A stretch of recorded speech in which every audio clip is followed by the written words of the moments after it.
ረቢቅ ካላሸነፈ እኔ አሸንፌ ያሳያለሁ፣ ረቢቅ እንደማይችል ያሳያለሁ ማለት ነው። በጣም አሪፍ። እኔም ረቢቅ እንዲያሸንፍ ፈልጋለሁ።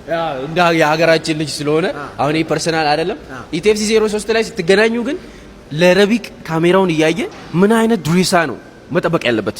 ያው ይሄ እንደዚህ ነው አልልም፣ ግን ቆንጆ ዝግጅት አደርገዋለሁ። እንደማሸንፍ ደግሞ ምንም ጥርጣሬ የለኝም። ሙሉ ኮንፊደንስ አለኝ። የባለፈው ጨዋታ አሸንፎኛል አምናለሁ። እኔ ስህተት ሰርቼም ብገባም አሸንፎኛል።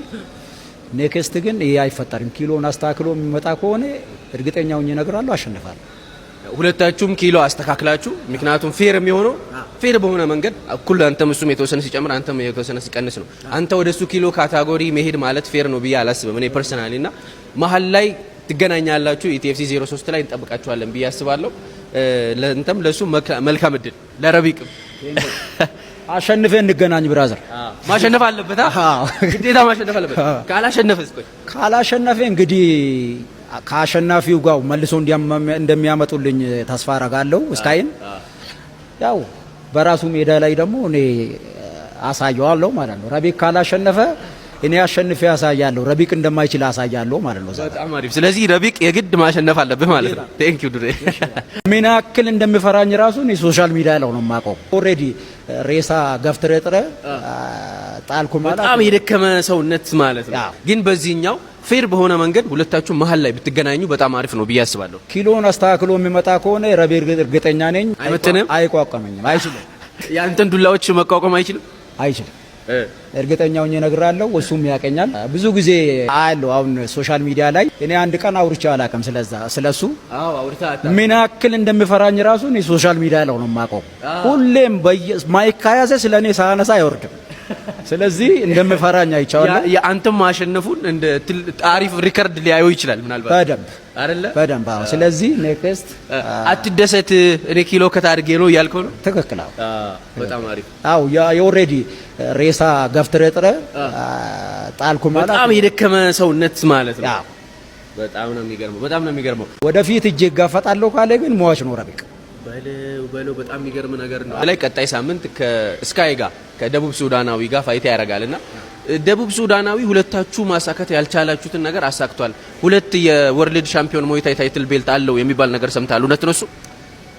ትክክል ነው። አይቻለሁ። እንደዛም ብሎም ሲያወራ አይቻለሁ ረቢቅ። እሱ ነው ማሳካት አልቻለው። እኔ አሳክቻለሁ። አንተ አሳክታል እንዴ? በደንብ። እኔም ድሬሳ ማሳካት ያልቻለው ብሎ ነበር እኮ። ያው ስሙን ለመስራት የሚያደርገው ነገሮች አሉ። እኔ አደንቋለሁ እሱን። ሌላን ሰው ስም አበላሽቴ ደግሞ የራስን ስም እንትን ማለት ትክክል አይደለም። ስለዚህ እኔ ታይትል ቤልቶ አለኝ ለአንተ ነው አዲስ እያልኩ ነው። እሺ ስካይን አሸንፎ ቤልቱን የሚወስድ ይመስልሃል ወይስ ስካይ ቻሌንጅ ቢያደርገው? ስካይ የሚባለውን ፋይተር ታውቀዋለህ አንተ? ረቢቅ ምን አይነት ጨዋች ነው? አሁን እንደ ሀገር ውለታ ስትውልለት እንዲህ ቢጫወት ረቢቅ የምትለው ነገር ይኖራል ብዬ አስባለሁና ከስካይ አጨዋወት አንፃር ረቢቅ ምን አይነት ጨዋታ ነበር መጫወት ያለበት ይሄንን ቤልት ለማሸነፍ? ረቢቅ ከኔ ጋር የተጫወተን ጨዋታ ከተጫወተ ያሸንፋል ብዬ አስባለሁ። ወደ ኋላ እየሸሸ የሚጫወት ከሆነ ያሸንፋል ብዬ አስባለሁ። ወደፊት እጄ ጋፈጣለሁ ካለ ግን ሟች ነው ረቢቅ። በለው በጣም የሚገርም ነገር ነው። ክሊንቺንግ ኤልቦ በደንብ ይችላል ልጁ። የቁመት አድቫንቴጅ አለው። በጣም አሪፍ። ስለዚህ የጥንካሬም አይገናኙም፣ ያኛው ይበልጣል። ስለዚህ ረቢቅ ወደ ኋላ እየሸሸ የሚጫወት ከሆነ ርቀቱን ጠብቆ የሚጫወት ከሆነ ያሸንፋል። ልጁን አይቼ ነበርና በቀኝ እጅ ነው የጣልከው የመጨረሻው ጨዋታ ላይ ማለት ነው። የረቢቅ በቀል ነው ወይስ እንዴት ነው ያጫወታ? ያው በቀልም ባይባል ዛሬ የሚገኘው ከሞይታይ ፋይተር ድሬሳ ጋር ነው ያለው። ታይላንድ ላይ ያሳየውን ፐርፎርማንስ ሁላችሁም አይታችኋል ብዬ አስባለሁ። ወጥ በወጥ ነው ያደረገው ታይላንዳዊ ፋይተር። ፕሮፋይት ነው ያደረጉት። በጣም የሚገርም ፐርፎርማንስ ነው የነበረው። በበቃኝ በሁለተኛው ራውንድ ነው ያለቀው። እንዴት ነበረ? ቆይ እንደምታሸንፍ ቀድመህ አስበህ ነበረ? ያው መጀመሪያ የተያዘልኝ ግሪክ ፋይተር ጋር ነበር። አልጫወትም ስል እሱ ፈርቶ አልጫወትም አለ። ከታዩ ጋር እንዲጫወት አደረጉኝ። ቆንጆ ጨዋታ ነው። በ75 ኪሎ ነው ፋይት ያደረጋችሁት? በ75 ኪሎ። ምን ያህል ጎበዝ ነበረ ልጁ? ያለው ሪከርድ እንዴት ነበር? ወደ 3 ታይትል ቤልት አለው። ጎበዝ ፋይተር ነው። ጥሩ ፋይተር ነው። ብቻ ስለዚህ አሁን እሱ ማሸነፍ ወደ ሌላ ታይትል ቤልት አንተን ያደርሳል ብዬ አስባለሁ። ምክንያቱም ታይትል ቤልት ያለው ፋይተር ማሸነፍ ማለት አንተን ወደ ላይ ከፍ የሚያደርገኝ ይመስለኛልና እንዴት ነበረ ታዲያ? ያው ቆንጆ ጨዋታ ነበር። እሱ መጫወት የሚፈልገውን ጨዋታ አበላሽቼበት የራሴን ጨዋታ ተጫወትኩ። ስለዚህ ቆንጆ አድርጌ አሸንፌያለሁ። ምን አይነት ተጫዋች ይመስላል ግን እሱ? የጌም ፕላኑ እንዴት አይነት ተጫዋች ነው? ኤልቦና ኪክ መጫወት የሚፈልግ ልጅ ነው። እኔ መጫወት ይፈልጋል። ስለዚህ እኔ ጨዋታውን ወደ እጅ ቀየርኩና እንዳይጫወት አደረኩት። ያን ጨዋታ ማለት ነው። ጣልከው በደንብ። ከሱና ከረቢቅ ማን ነው የሚበልጠው? ሁለቱም የራሳቸው ኳሊቲ ያላቸው። በኤልቦና ኒ ክሊንቺንግ ወደ ክሊንቺንግ የምትሄድ ከሆነ ረቢቅ ከነሱ ጋር መወዳደር አይችልም። በጣም ጎበዝ ፋይተር ነው። ሃይ ሌቭል ፕሮዎች ናቸው እነሱ። ፕሮ ፋይተር ነው። ረቢቅ ደግሞ እጅ የሚጫወት ልጅ ነው። ስለዚህ አይመጣጠኑም። የራሳቸው ኳሊቲ ያላቸው ሁለታቸው። ኦፍ ኮርስ ረቢቅም ጎበዝ ነው። ጎበዝ።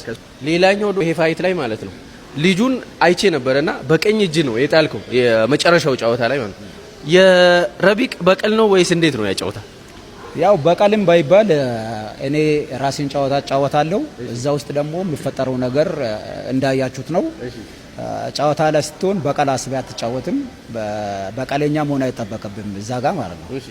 ስለዚህ ኔክስትም ስትጫወት ከሌላ ማንኛውም ጋር ስትጫወት በቀል ሳይሆን ጨዋታ ነው የምትጫወተው።